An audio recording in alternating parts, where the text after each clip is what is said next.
Welcome to BDO's Global Payroll webinar.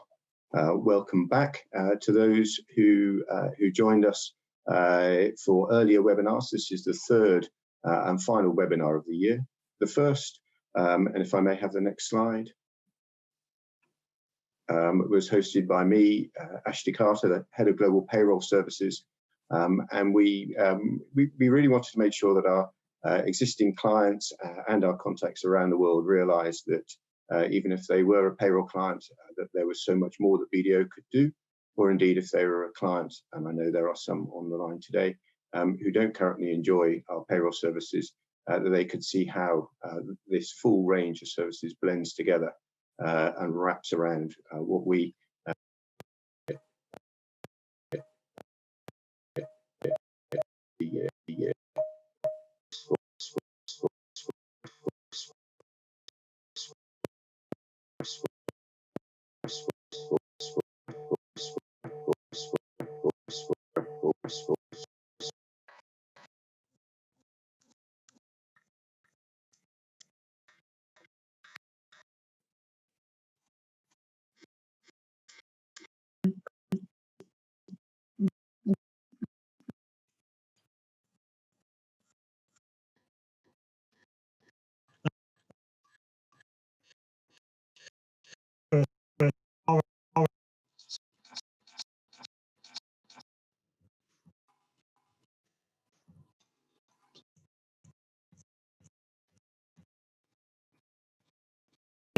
left in the working year, and it's time to look beyond 2020 into the years ahead. But in doing so, making sure that we have learned the lessons, and there have been lots of lessons to learn, and we'll cover a few of those in our presentation.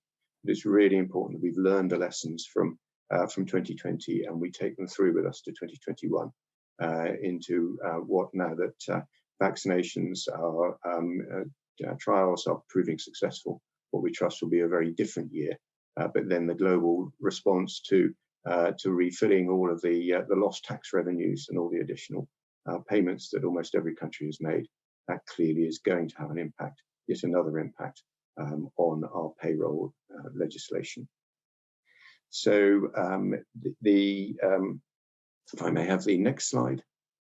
So today I have with me two of my the global leadership team, and also Marjolein from our team in Netherlands. She is one of 50, 60, 70 across the region who lead the national responses to COVID-19 and the tax changes that go with it. She is going to make some illustrations. Anyone who wants anything that is very specific to their country is very welcome to contact us, and we will introduce you to Marjolein or her equivalents. And I think the key thing you can read from that is that actually Marjolein comes from a tax background. So tax as the complex, coming from the most complex side at payroll and trying to make it simple. And that is clearly part of BDO's philosophy as well, of making sure we have got an expert wrap around our global payroll. So Marjolein will give a national illustration of the response, the recovery, and the forward look.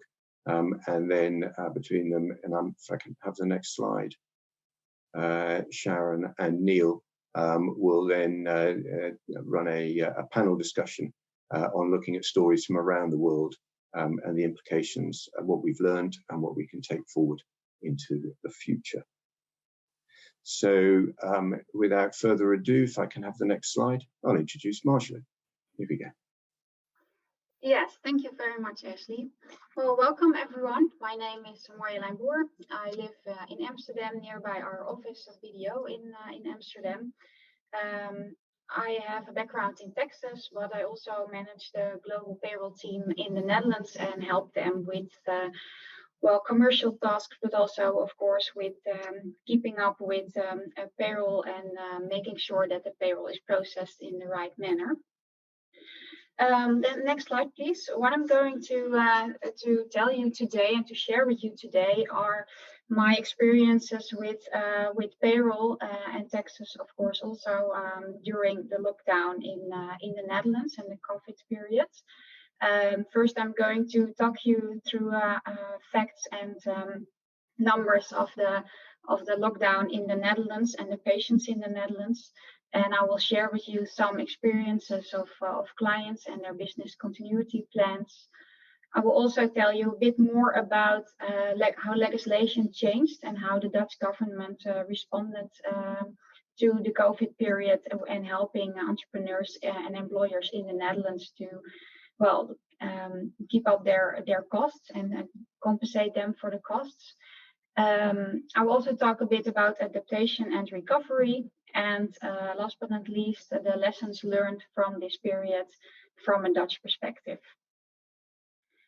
Then this is a picture that we received in the Netherlands through the government and the tax authorities very often since the first lockdown in March of this year. These are the basic rules, probably well known to all of you. And those are regulated on a regular basis within websites, emails, letters, etc. And to give you a bit more background on how COVID has been in the Netherlands since the lockdown, I will tell you some numbers and some figures. I don't know them by head, so sorry, I'm going to tell you. Because on the 27th of February, the first patient in the Netherlands was diagnosed with COVID. This was a patient who went to the Lombardy region in Italy for skiing, and he came back and had COVID. And 2 days later, the 29th of February, a woman in Delft was diagnosed with the coronavirus. She also was in the Lombardy region in the northern Italy the week before, also for skiing purposes. And as of the 1st of March, the number of the coronavirus rapidly increased in the Netherlands. There was, of course, due to the skiing season, lots of Dutch people would like to go on a skiing holiday in Italy, but also in Austria, for example. Plus, at the end of February, we have a yearly festival, the Carnival in the Netherlands, where a lot of people, mainly in the south of the Netherlands, will go to parties, all dressed up, and then they have a lot of fun. But of course, that's very crowded. So what happened was that a lot of Dutch people were, after the Carnival, diagnosed with COVID. So that number rapidly increased. Then at the 6th of March, we had the first patient died because of corona. And then that number also rapidly increased. So then the government decided on the 12th of March that as of the 16th of March, we had the first lockdown in the Netherlands. And that meant that schools were closed, childcare facilities closed, offices needed to close, restaurants, sport facilities, etc. They all needed to close in the Netherlands to help the patients being healthy again, and to stop the rapidly increasing of the coronavirus in the Netherlands. Next slide, please. Then, of course, a question for us, because we also needed to work from home, because there was also announced during the lockdown, and the BDO offices, well, not all of them did close. So for some people, we were allowed to go to the office, but only a limited group of people, of course. And we must make a reservation to be at the office. So we must act quickly, of course. So what did we do? From a BDO perspective, we provided all our employees with the devices that we needed to work from home, like screens, mouse pads, headsets, keyboards. We all could get that from BDO and take that home with us to have the workplace at home. But we, of course, also provided our clients with an update on the fiscal measures that were also announced on the 12th of March through newsletters and flyers, and let our clients know that specifically for the payroll process, of course, there weren't any delays because in the Netherlands we work paperless, meaning we have an online software program. So we work in the cloud and we can do that from anywhere. So whether we are at the office or work from home, we were able to still process the payroll for our clients. So that was an important alert to make to our clients, of course. Well, what did we also do?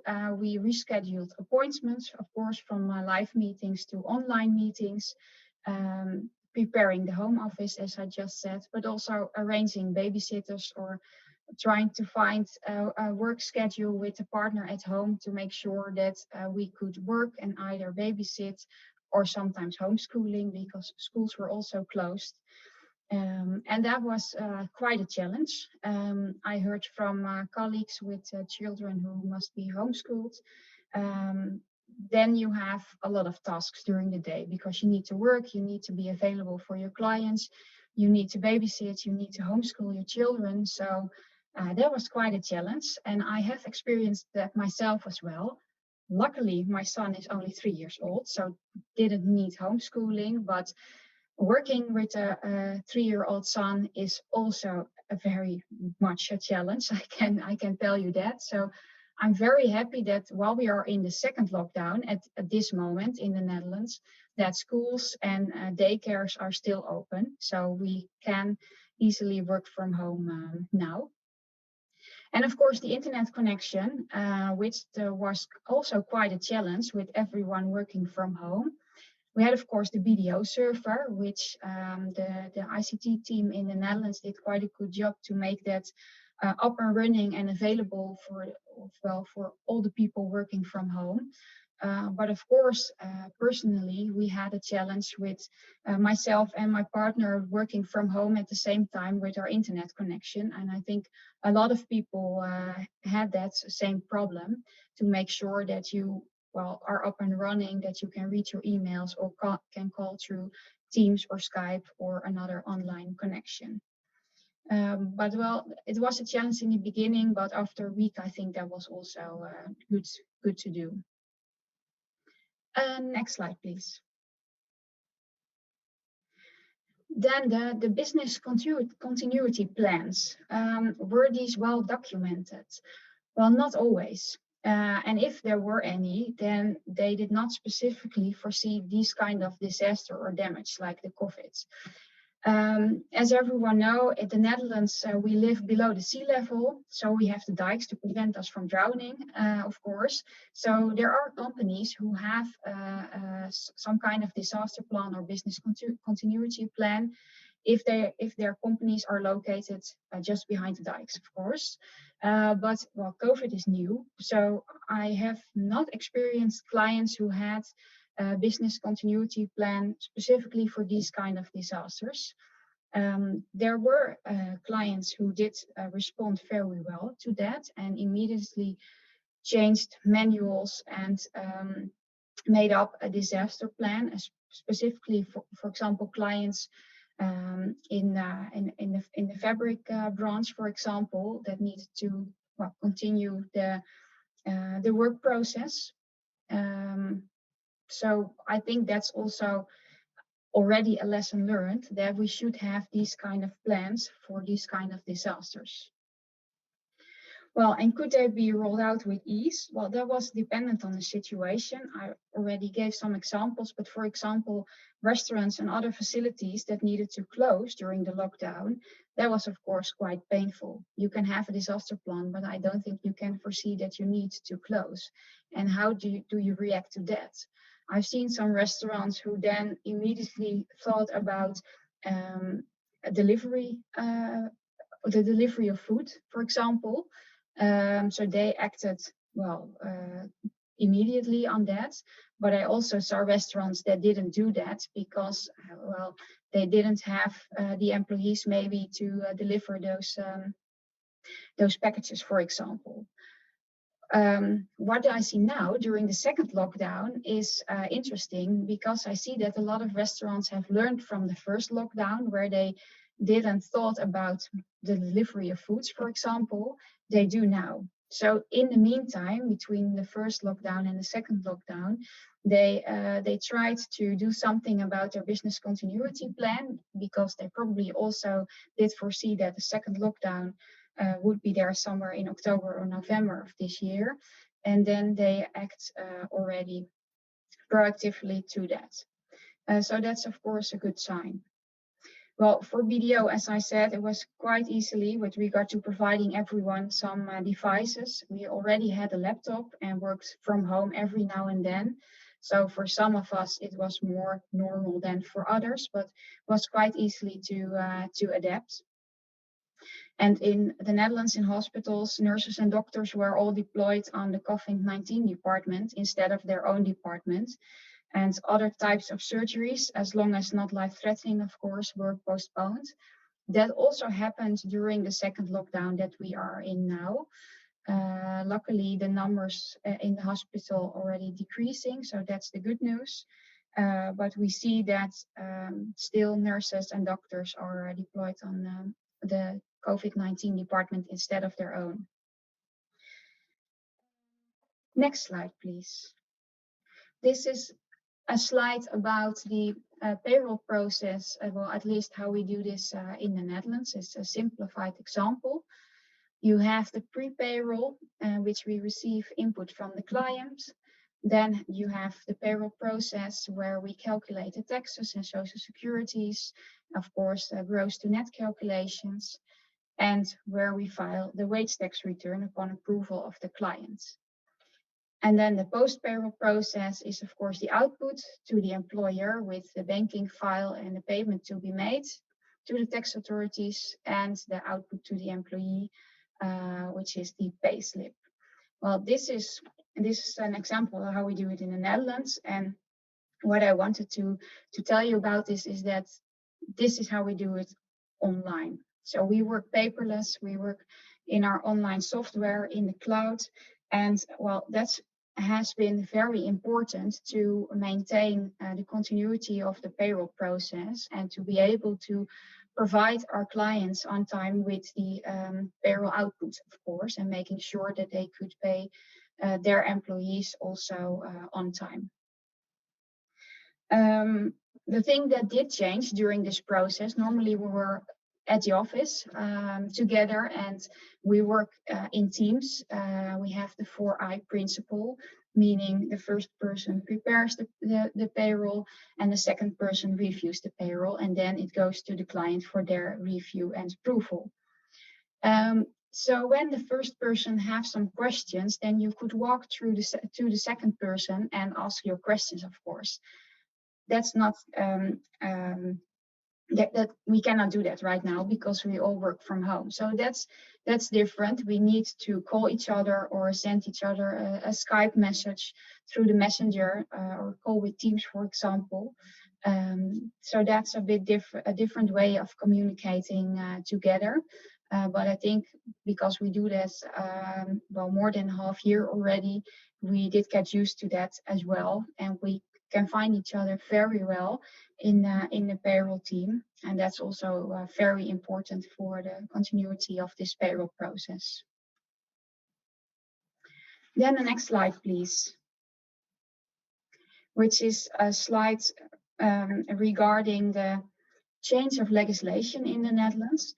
When the first lockdown was announced, 12 March, they did not only announce the measures that we needed to take ourselves, but also legislation to make sure that the companies could maintain the company and the staff. And one of the measures that were taken regards also the payroll. That is the NOW ruling, in Dutch noodmaatregel overbrugging werkgelegenheid, and in English temporary emergency bridging measure for sustained employment. So there were two factors that were of importance should you get this compensation. That's when you employ staff, so you should be an employer with employees, and when you suffer a substantial turnover loss as a result of the corona crisis. That were the most important conditions to get this compensation. And this compensation was announced because the Dutch government wanted to avoid massive termination of contracts, because employers did not have work anymore for their employees, like in restaurants who should close. And they wanted to avoid that and to avoid a crisis where a lot of people were unemployed and therefore have uncertainty, of course, about their income. So you, as an employer, needed to apply for this ruling online, and then you get an advanced payment of a maximum of 80% of the amount that you requested. So that was an advance payment. So later on in the year, they, I think they will do that right now, they are going to determine the final amount that you are allowed to receive based on that request. And they do that based on the actual turnover. So when the actual turnover is known, then the government is going to calculate your final compensation. They compare that with the advanced compensation that you have received, and then you need to pay something back or not. But that's how the NOA ruling in short is working. Well, at first, this now ruling was applicable for 3 months, but Corona took a bit longer. So after the first now ruling, there was a second now ruling. The conditions to apply for the second now ruling was a bit different because the government learned from the first one, adapted the ruling, simplified it a bit, and you could request again for the second now ruling. And as Corona is still in this world, we now have also a third now ruling with again some new conditions, and you can still apply for the third now ruling in the Netherlands. So that's, I think, an important thing to know, that you can get a compensation if you have staff and you suffer a substantial turnover loss of the result of the Corona crisis. And I do think that a lot of companies are again applying for this now 3 ruling, because at this moment we are again in lockdown since, well, 2 to 4 weeks, something like that. And restaurants are closed again, for example. So there are still companies that suffer a turnover loss from the Corona crisis. Another measure is the deferral of payments. Of course, every employer must pay his wage taxes and social securities to the Dutch tax authorities. And you could also request for deferral of payments of amongst others, the wage taxes, but also for corporate income taxes and VAT and other kind of taxes, but upon request. And that's also still the case. So that's important to know. There are, of course, other fiscal measures, but they relate to other topics than the payroll.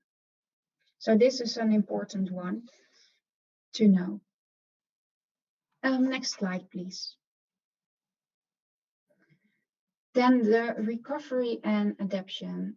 Were there any long-term changes in the way companies operate in your region as a result of COVID-19? Well, yes, I do think that working from home will be the new standard.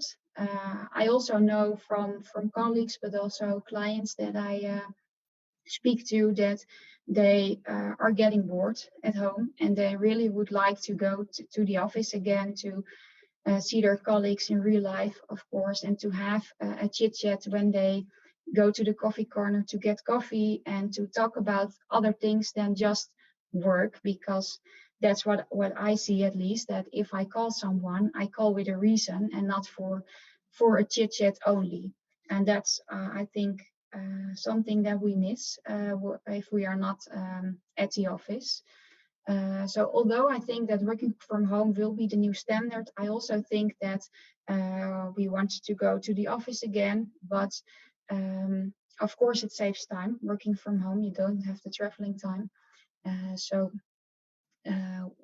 we will not be at the office for the full week, I guess, but it will be more balanced between being full-time at the office and being full-time at home.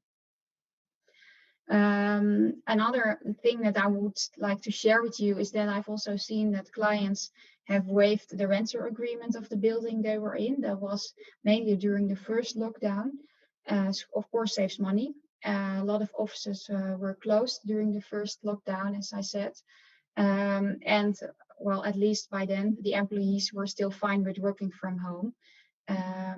If they also get an increase of their salary, for example, because some clients also gave a working from home allowance in some cases. And another important thing is that clients are building, but should also build better policies for these kind of threats. And I think an important thing related to payroll is that more people will be involved in the payroll process, especially when clients have their payroll in-house. Sometimes it's only 1 or 2 people who are involved in the payroll process. And I have seen that during this COVID period, if that person becomes ill, then you have no one who can process your payroll if you are the only one. So I think that's a thing to keep in mind and to improve your manual with regard to the payroll process, to make sure that more people are involved and know what it takes to run a payroll on a monthly basis. And also clients are looking at different types of reimbursements. We have less public transport subscriptions, of course, and we have clients that would like to change the public transport subscription or the travel allowance into a reimbursement for working from home, and to remodel, for example, the home office. Have you seen any further changes as a result of the second wave of infections? Yes, I did. I have seen that during the summer and also during the last couple of months that we received more questions with regards to the work from home concept, especially for global clients who have, of course, their expats, cross-border workers, and their business travelers. And I received a lot of questions how that works if expats returns to their home country, work from their home country for a while now, while the employer is located in another country, and the salary also comes from another country. So I think that's an important concept which we will see and receive more questions about in the near future, because we have seen that we can work from a distance, and we also have seen that we can maintain the company and the turnover, and people can build a home office, are happy with the home office. I think especially when it comes to expats, because they can spend more time with their families. So I really do think that this concept will maybe be a concept for the future. Next slide, please. Then the lessons learned. I think a very important topic to discuss. What was the most important lesson that your region learned as a result of COVID-19? Well, first of all, that health is very important, of course, but also keeping the connection with the employees and clients, because that's difficult when you work from home. You don't see each other at the office. Clients also work from home, and you need to set up meetings through Teams or Skype, and cannot visit each other at the workplace or the workplace of the client. So doing business through the Teams is different. It's a different way of talking to each other. It's a different way of seeing each other and doing business. And that especially, well, that's my experience when it comes to new clients. I really like to see new clients, to experience their drive and their passion through the location that you're in, and that's difficult, more difficult through Teams. That's my experience at least. And also keeping eye on employees, because not everyone has a family at home. And if you are the only one at your home and you work full-time from home, you don't see anyone else because, well, the social lives are decreased as well. Then it's very important to keep an eye on that employee so he don't get lonely, of course. And what was the biggest lesson you as a service provider learned, and how will you incorporate that into a new way of working? Well, in the Netherlands, we are with 100 payroll professions located 5 locations through the Netherlands. And we have the same manner of processing the payroll. So we have a manual in which the working methods are described, and those 100 professionals work in the same way. So with that manual, and of course also with the online software and the paperless method that we used, we could continue processing the payroll like we used to, and making sure the clients received their payrolls on time, the payroll output, and could make the payments in time to the employees. So that was a very important thing to learn for ourselves, that the way we had maintained this and built this for the last couple of years, that it was a success during the COVID period. So that was quite nice to experience that. Also, we use a dashboard in our online payroll tool to give insight in the workload of every team and every payroll professional individually.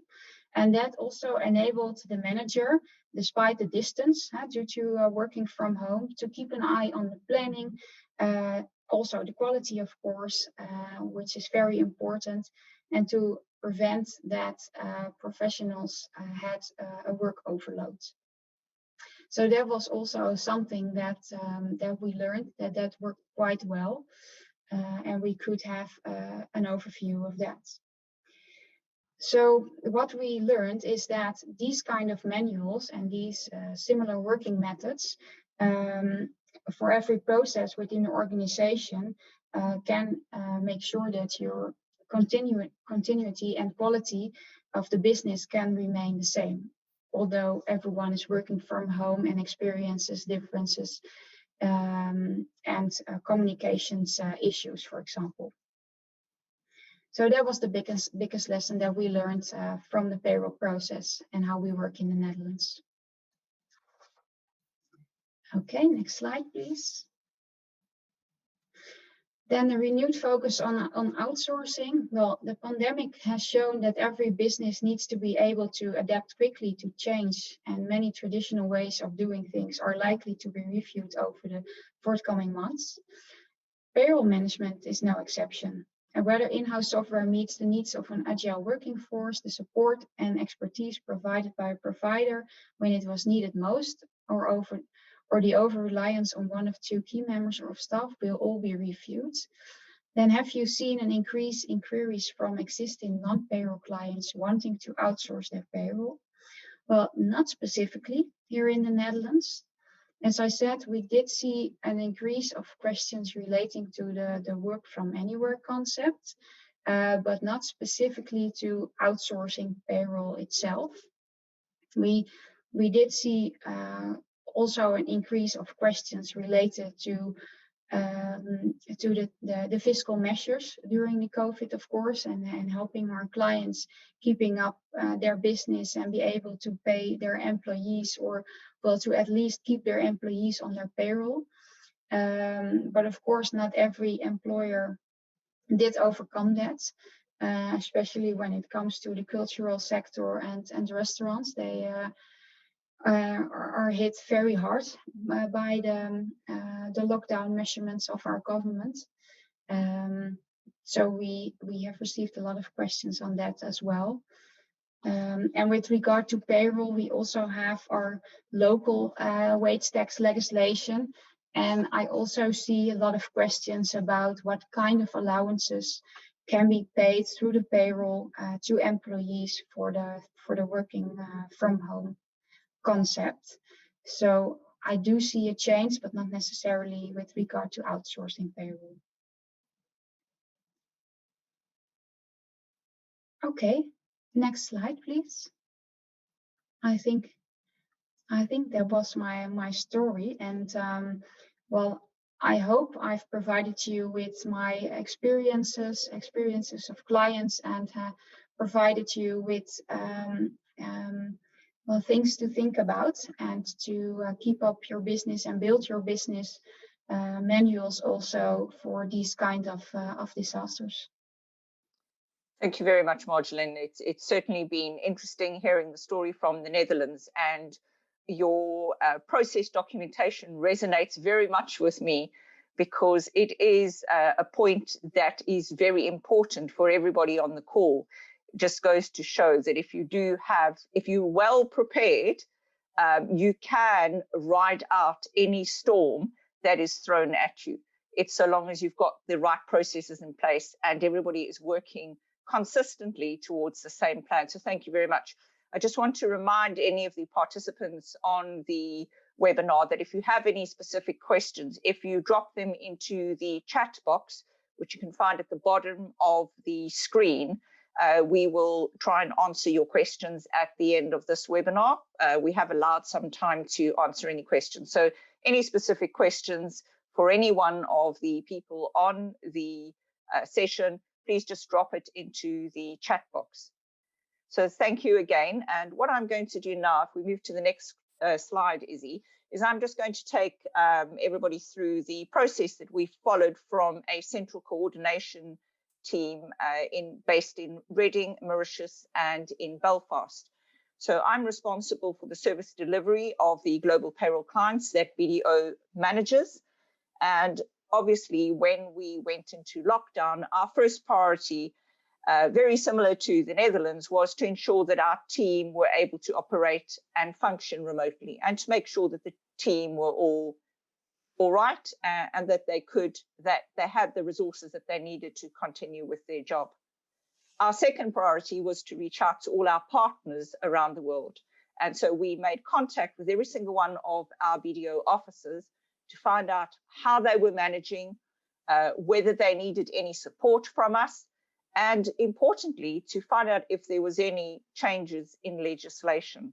And we then collated that from a central team and advised our clients of all the changes in legislation. Now, interestingly, during the first and second lockdown period, there has been over 400 pieces of legislation that have affected our global clients. And that is phenomenal. 400 pieces of legislation in payroll in 1 year. I don't think anybody in payroll has seen as much legislation changes in fact, over their whole careers. And I'm sure Marjolijn will agree with me that it's been quite a challenge keeping up with the legislation, especially the rate at which the changes have come. And I think, yes, on my first session that we did a few days ago, I did mention it, and I still believe that every single person working in global payroll has been a true hero during this time period, and really deserves a huge applause for the work that they've done, because we've kept the world paid. That is it. And I think that's really important. We've kept the doctors paid, we've kept the nurses paid, we've kept the world going. So thank you very much from us to every one of our member teams if you are on this call. So besides the rapid change in legislation, we also had to cope with some other challenges that we faced. So it wasn't only COVID. During the COVID lockdown, Ethiopia had some political unrest. And as a result of that political unrest, the government turned off all the internet access. That meant that our BDO member firm in Ethiopia had no internet access. So even though that they were working from home under COVID situations, they couldn't connect to any of their systems or communicate with any of us. One of the team members did manage to get a message out to us in the central team.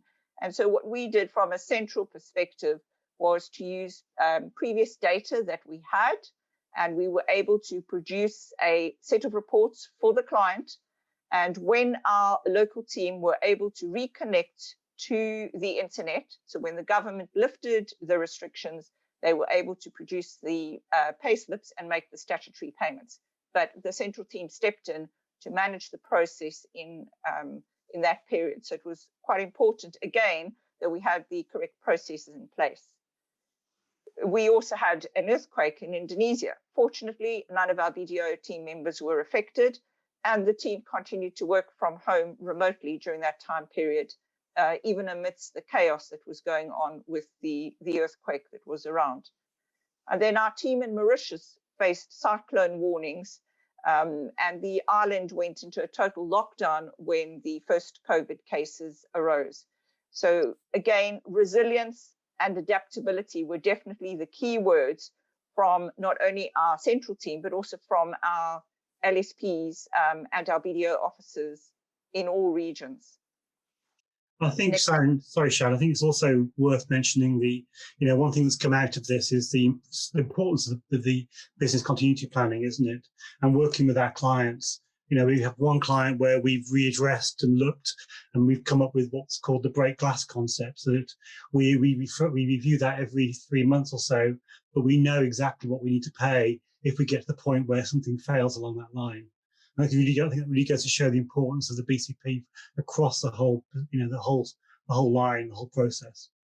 Definitely. Next slide, please, Izzy. So one of the things that we've seen, and Marjolin already alluded to this, was the change that it's going to mean to the employment landscape. So COVID has certainly had an impact across the globe. And in the UK Institute of Directors did a research document and found that 74% of UK firms are planning on maintaining the increase in working from home. 50 of the biggest UK employers were interviewed for the BBC and said that they had no plans to return all staff to office full-time in the near future.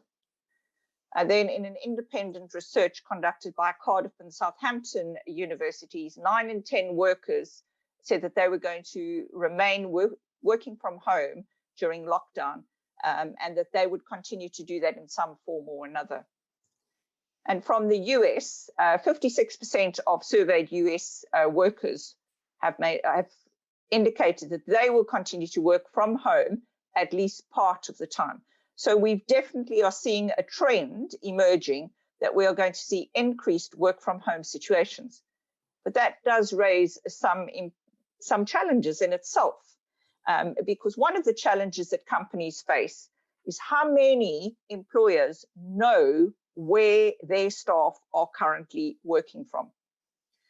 And I think that if you dig a little bit deeper, you would be amazed at the number of employers who in some instances do not know where their staff are working from. They know that their staff are working remotely, but where are staff working? And in cases where employers do know where staff are working, they are facing some challenges. So some of the questions that I've seen coming out is, my employees asked me if they can remain working from home in Germany, as they quite like it there, and can they continue to do that? And we've had another query where somebody has hired an employee from the US, so the employee would become an expat employee, but the employee cannot move to the new country because of COVID challenges. Now, if you move to the next slide, Izzy, this raises some important points. And certainly from a BDO perspective, because we can provide the assistance from our other team members, and we've seen Marjolin is on this call and is from our tax team, we can offer that. And so some of the pointers that employers need to look at is whether a permanent establishment has been created by their employees' activities in an overseas country. And does it trigger the need for the organization to register a permanent establishment in that location? besides the employer's responsibility, your employee may have personal tax responsibility. So they may need to file tax returns in a country if they have overstayed their welcome, if they've been there longer than a certain number of days. And then there's employment tax and payroll tax, which can trigger if somebody is working remotely for a very long period of time. Now, whilst a lot of governments have relaxed the legislation that they had in place, I know that some of those governments are now starting to lift that legislation. So I would urge anyone who's on the call who has globally mobile employees or who has a workforce that is global to have a look at these points and to make sure that you have evidence that you've considered these factors and that you've put plans in place. And if you need any assistance, then please do reach out to any member from the BDO team who would be able to assist you in answering these questions, because I think it is something that we need to bear in mind and will have consequences for all parties if not correctly considered. So Marjolijn, do you see this emerging in the Netherlands at all? Yes. Well, we as I said, this is typically the work from home concept that we have been looking into for some of our clients, because they have a mobile force and would like to see where their employees are and how that relates to the local legislation, and more important, of course, the registration and payroll obligations for the employer. Yes, this is a hot topic, I guess, and also for the near future. No, definitely. Thank you for that. And I think sometimes, we forget that that people might have been displaced not because of they could have been displaced because they've gone to go and take care of a family member who might have been ill back home, or they might have gone on holiday and been stranded somewhere. So there's a number of points that need to be taken into consideration.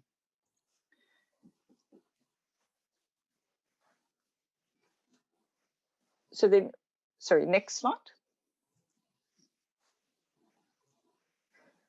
So one of the things that we had was we've had, obviously, we said a webinar in other regions, and I think Neil's just going to go over some of the main highlights from Hong Kong. So Neil, over to you.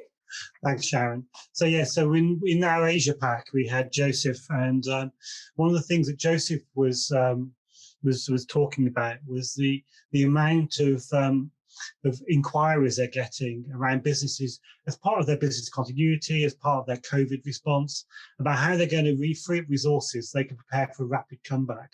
And one of the things that they're seeing, I think we're seeing it globally really, is around the outsourcing and looking at how people like BDO can support businesses. So, but also going beyond payroll. So looking at business, looking at accounting, looking at HR. And one of the things that Joseph highlighted was they're developing more solutions and services around human capital management, so HR activities, to bring that all together. And that includes payroll, tax and compliance and everything else, but also more of the HR, the legal activities to support businesses, to really allow businesses to focus on their primary focus, which is to get back into sales or whatever they're doing for their business piece. If you want to move forward, Izzy.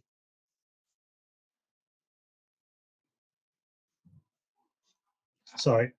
And they're looking to come together with what they're calling a blended business solution, which is really professional recruitment resources, all bringing together with a consultative approach from Hong Kong. And we're seeing that more and more now across our various offices to support our teams. If you move on again. And finally, we also, when tomorrow's webinar, we're going to be hearing from Cesar, and in terms of Mexico. And again, the things they found is that clients with internal processes like payroll were affected significantly more than the ones who outsourced their payroll. And we saw that with our clients as well, in that in some countries when went into lockdown, or they went into lockdown around Asia Pac and so on, the first countries, we found some of our clients were impacted. So we had to work with them to understand how they can improve the payroll, how they can get data to us, and how we can make payments when we could still operate in those countries as well. So we found that our continuity plans were working well it's about supporting our clients in the same way and making sure going forward, because, we're now in lockdown 2. I think we just need to look forward to that and say, actually, how can we develop those continuity plans to make sure that the clients aren't affected? And in terms of, so if we move on to the next slide. So really, it's around, so the feedback from Mexico and Hong Kong was around how BDO can help their clients and how we can look into more the systems and processes. And I guess, Sharon, just looking at some of the questions we're receiving, people are focusing on the, where is my employee and what impact that has on them. And there's a question here about, do we think tax authorities are going to be more willing to allow, payroll only registrations, for example? What do you think? Sorry, I'm mute, Sharon. Sorry, in terms of tax, thanks, Neil. In terms of tax authorities, I think that's going to be quite a challenge, because obviously a number of tax authorities have provided lots of support for businesses.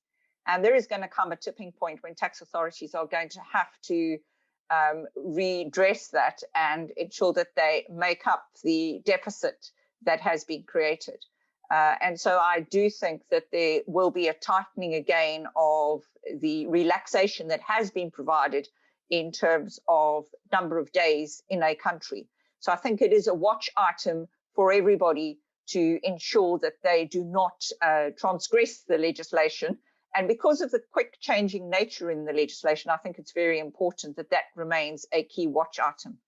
But I'm obviously aware that there are some questions that have been posted. So I think, Marjolaine, if I can give you the opportunity, somebody has asked about the point that you made about BDO making PC equipment available to employees and whether that would have an impact. So I don't know if you want to answer that question for us.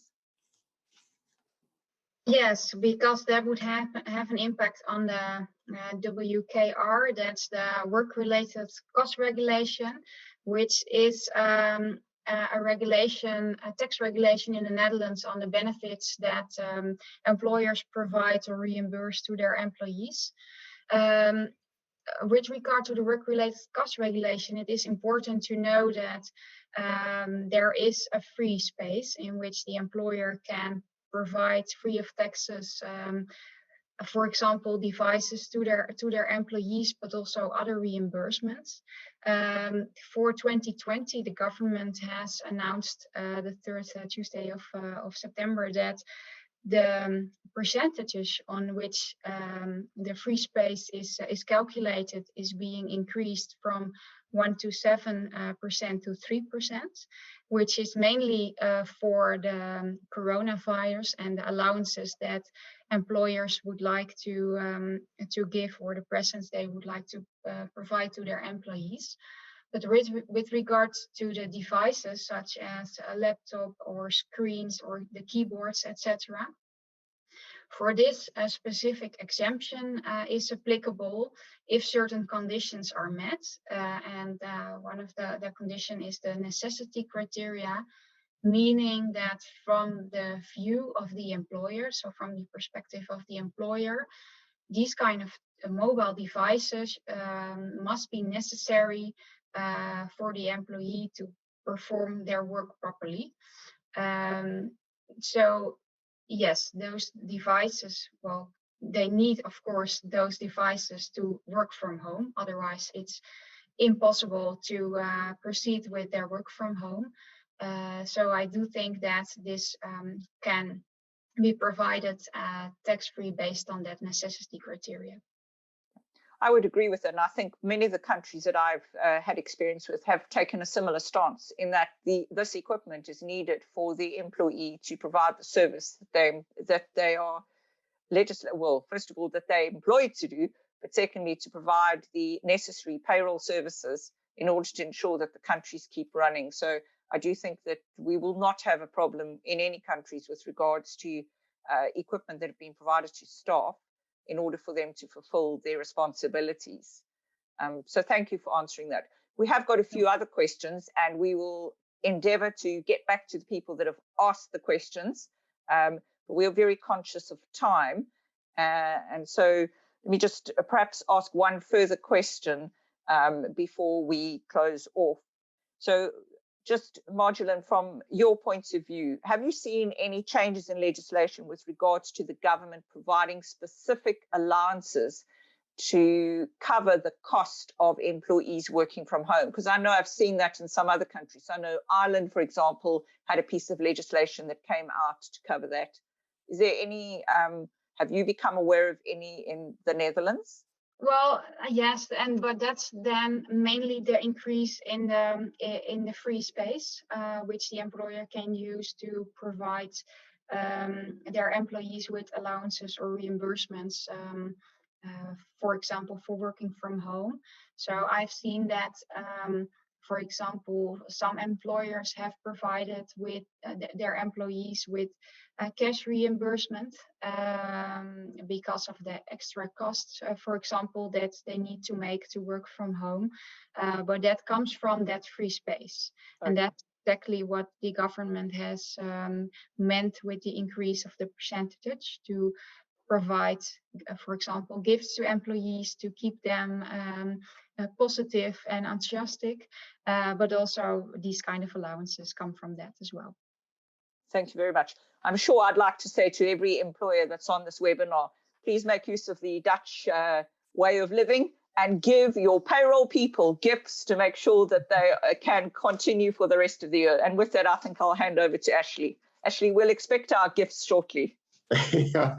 Yes, that wasn't missed, Sharon, that wasn't missed. So as we all know in payroll, time is of the essence, and a payroll that's late is not a good payroll. And a webinar that overruns is not a good webinar. So we will be finishing in just 1 or 2 minutes. And to summarize, we've had a turbulent year, and undoubtedly we've got a turbulent one ahead.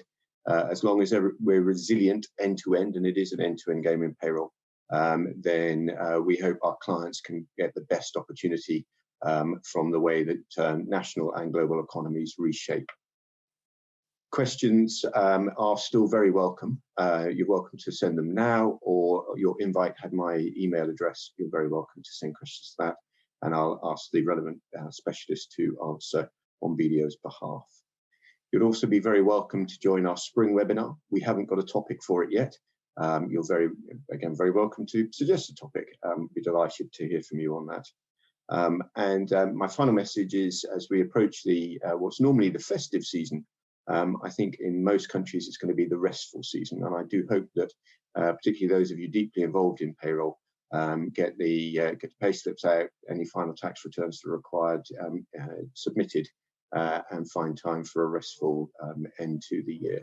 And with that, thank you very, very much.